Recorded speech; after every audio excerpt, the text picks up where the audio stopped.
that we sang is a traveling song. I've been told we don't have words in the language for goodbye. We say gigawap min minwa. I'll see you again. I'll see you on the trail. But as somebody who's been married for a long time, whenever I am able to be present at a joining of some sort, I remember that day for myself. I remember what it felt like to be wrapped in that quilt. Is to open the circle, not close the circle or end the ceremony, but to open the circle. Because for us, everything occurs in a circle. No beginning, no end, right? Every end is a new beginning. No beginning, no end.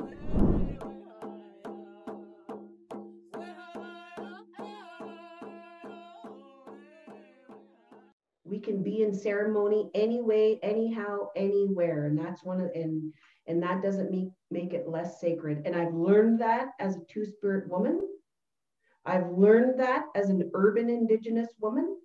And that is one of the two-spirit teachings, you know, and that, oh my gosh, now you're going to really get me on a tangent here. Two-spirit teachings aren't just two-spirit. What I've taught, I can teach you and talk about my cultural and spiritual identity as a lesbian, and as a Anishinaabe, but honestly, I don't even know where I'm going with that. I'm just getting all wound up and getting crazy here. I'm just saying, okay? Take a breath. Take a breath. In breath. Okay, this is how I explain it, okay? I'm not even gonna try and be proper. Life is not like this. Life is like this. Life is not like this. Take a breath. Give medicine and be in ceremony for yourself first. Look up. The elders taught me to look up and see who and what's around you. As two-spirit people, we can go anywhere and find ceremony. We can go anywhere because such is our fluid nature, and find teachings and find ceremony. Just because I'm going into a lodge that isn't necessarily a two-spirit lodge doesn't mean that I'm not going to learn something, and vice versa. Just because you're not two-spirit doesn't mean that you can't come into the lodge with us. I need to get away from that nonsense is what I'm saying. There's been too much separating, right? So even in this medicine wheel on here, right, you see those colors are very strictly separated, but that we understand that that's not how it's meant to be.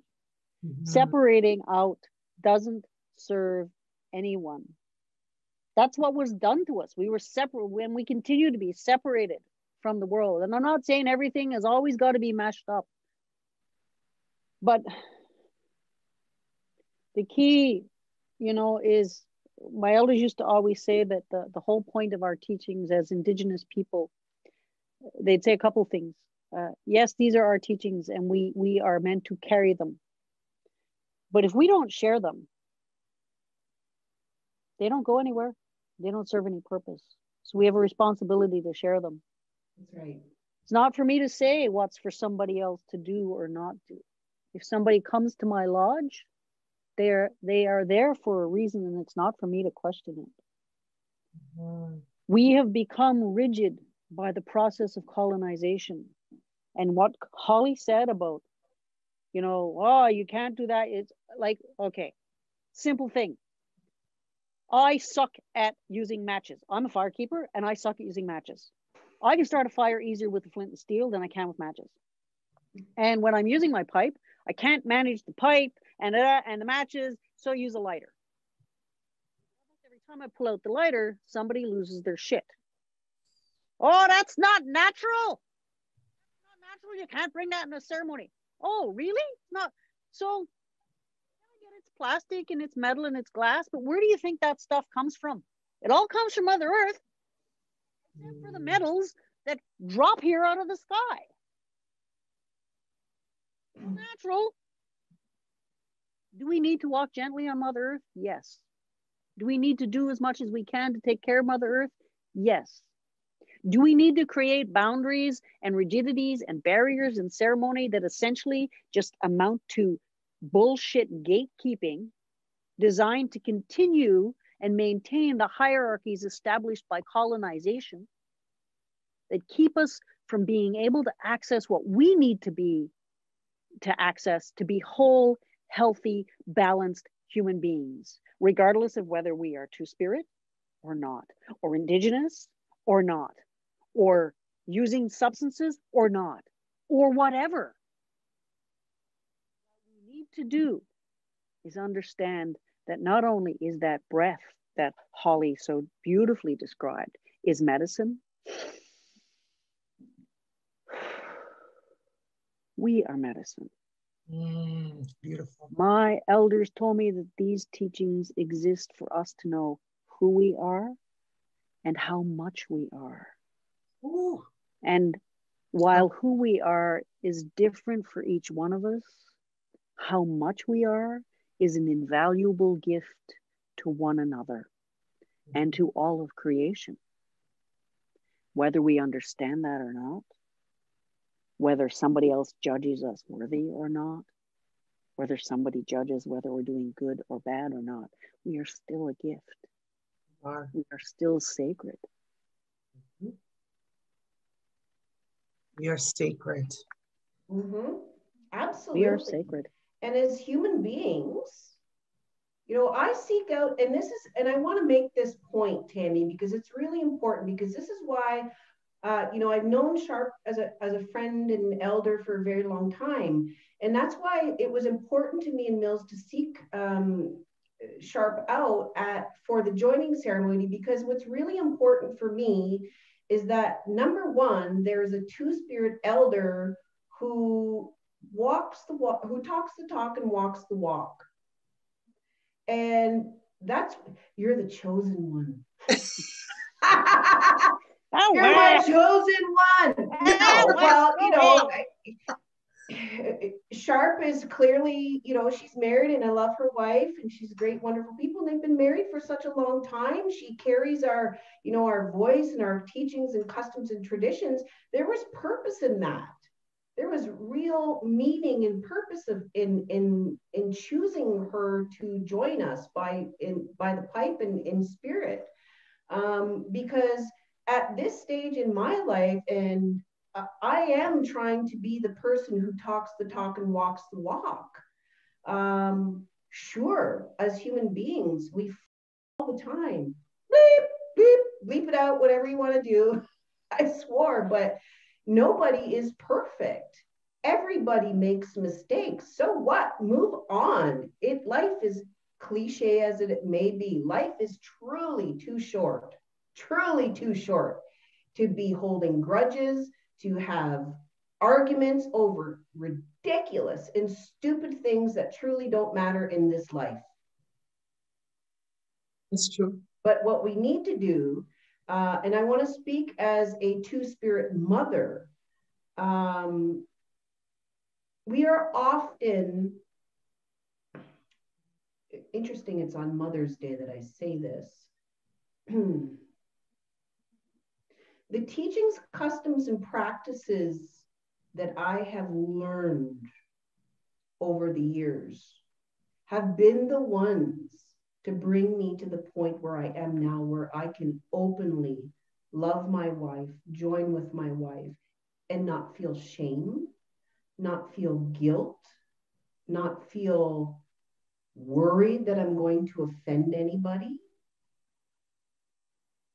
Those teachings did not come entirely from two-spirit people. They came from heterosexual little old grandmas up north, little old grandpas. Take what you need from the people. Gender doesn't even matter. Take what you need for the teachings from the people. Sexual orientation doesn't matter at the end of it. I will add to that. Culture doesn't matter.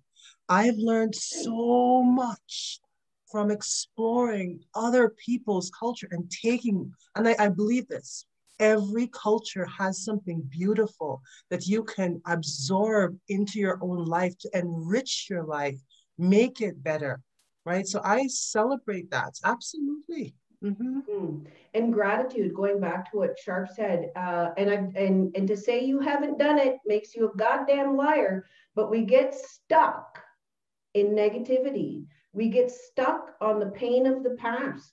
We get stuck in grief. Our people are stuck in grief. Our families and our community. I'm sure we have all experienced where we feel stuck or stunted.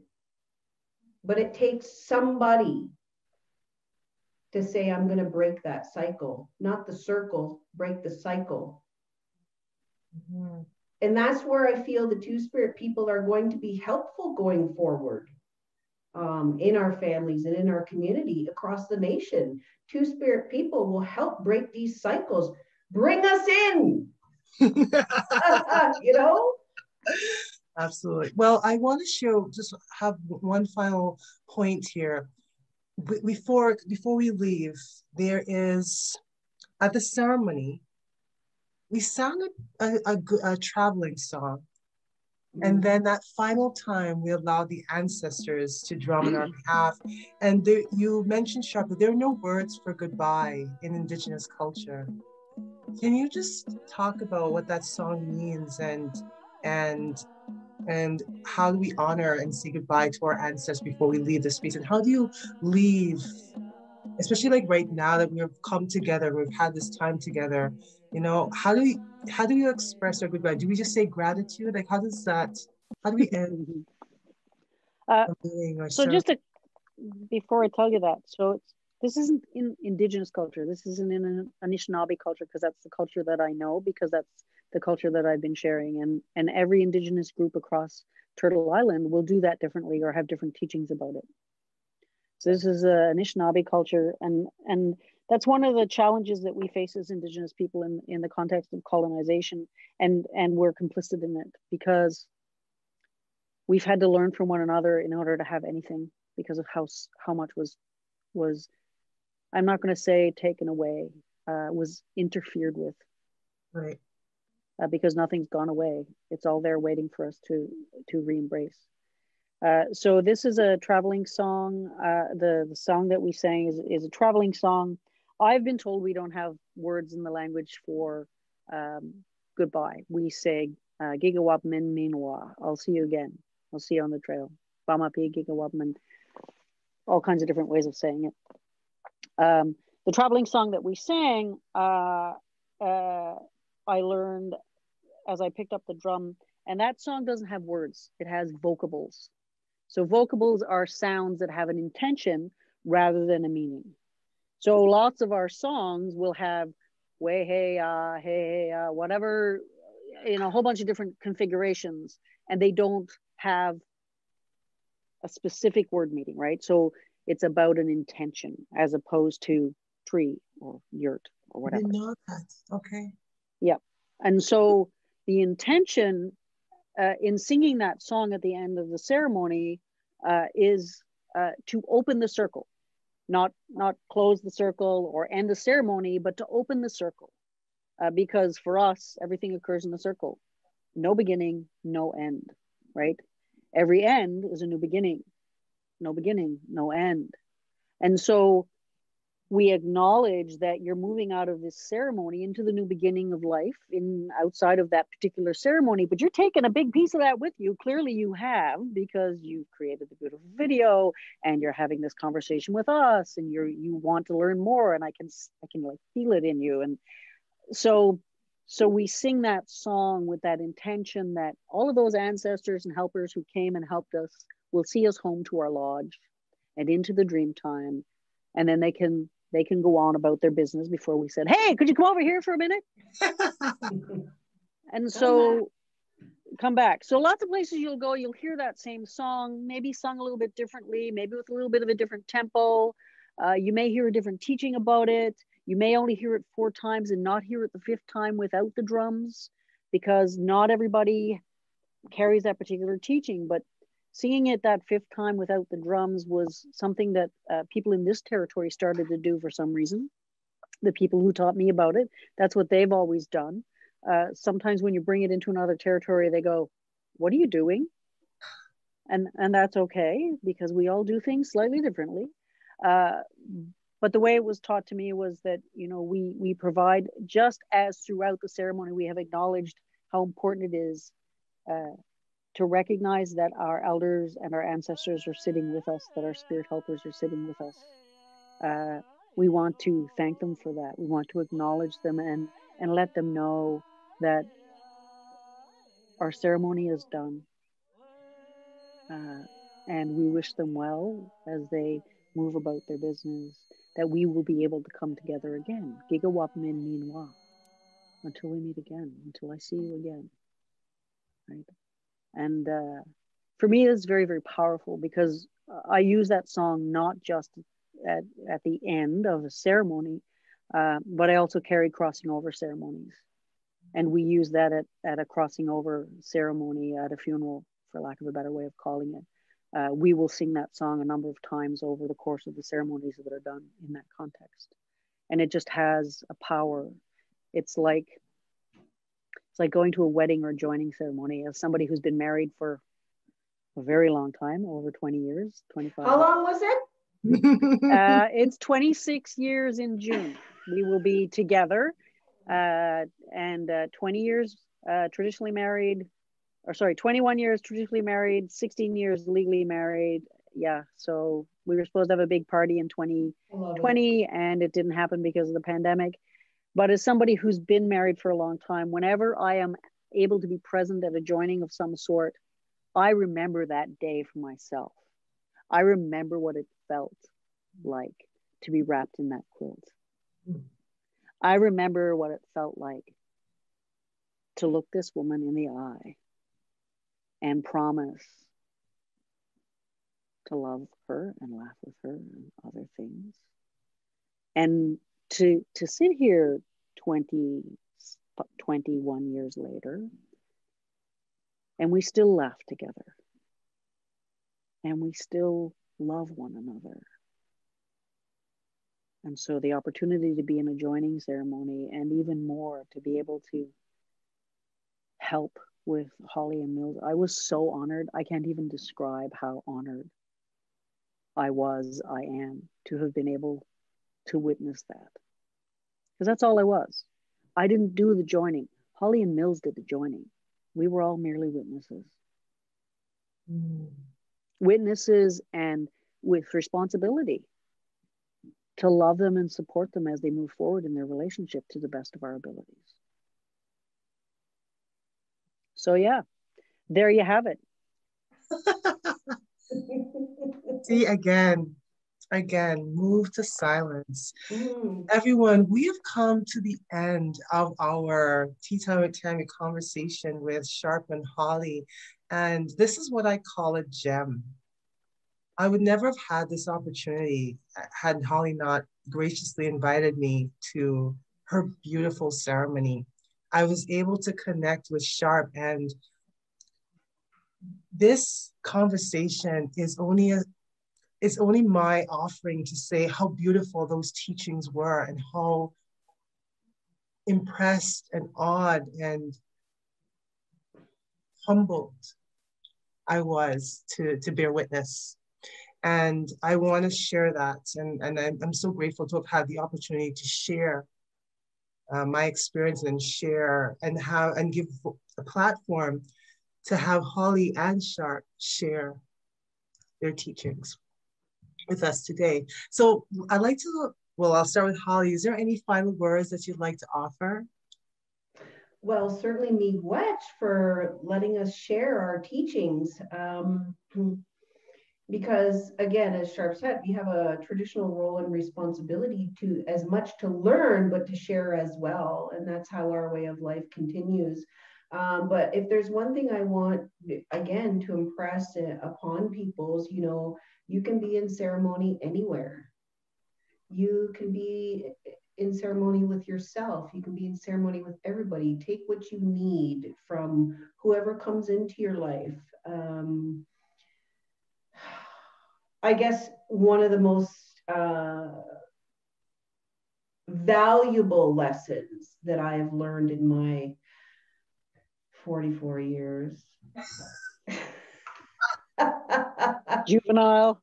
It's getting up there, sneaking up there, is that hardship can be a gift. Mm-hmm. Challenge is a gift.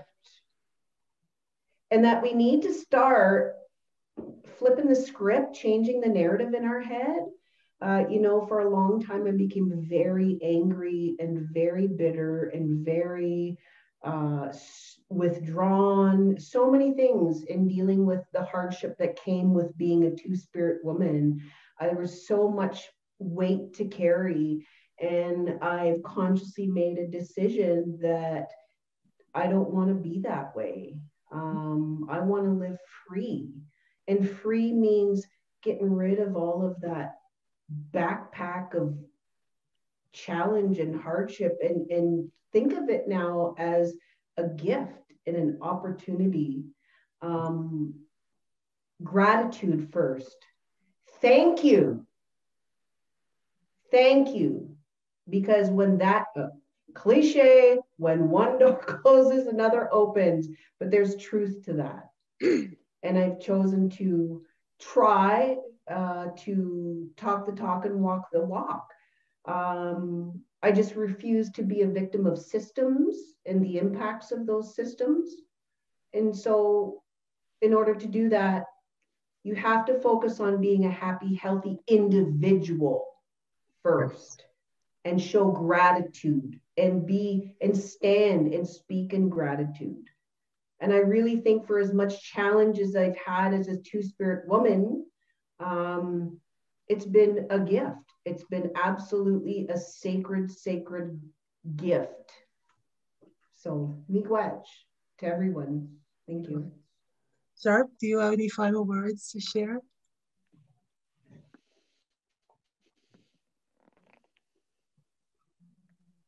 Holly's right. Every interaction we have with another human being is an opportunity to learn. Sometimes we learn easy things, sometimes we learn difficult things. I noticed the day of the ceremony how quiet you were. I noticed the impact it had on you. That was powerful to witness. All the hijinks the rest of us were in, you were quiet and taking it all in. That is a gift. This is a gift. The opportunity to get our teachings where they need to be, to do what needs to be done, to challenge colonization, ongoing colonization, to challenge one another, to be able to grow, to know who we are and how much we are. And every time we open ourselves up to those opportunities, we see a little more clearly. Because it's really difficult for us as human beings to look within. We can see what's within by looking in the eyes of the people who care for us. That will teach us who we are and how much we are. So miigwech, miigwech, miigwech, miigwech. Kikawap min minwa. Now, Bama Pequot, meanwhile. Miigwech. I offer you my gratitude, both of you. Thank you. Okay, bye-bye now. Love you. Bye. Gotta go. See you later. Okay. My battery's gonna run out. Everyone, thank you so much for joining me. Miigwech. Later. Bye.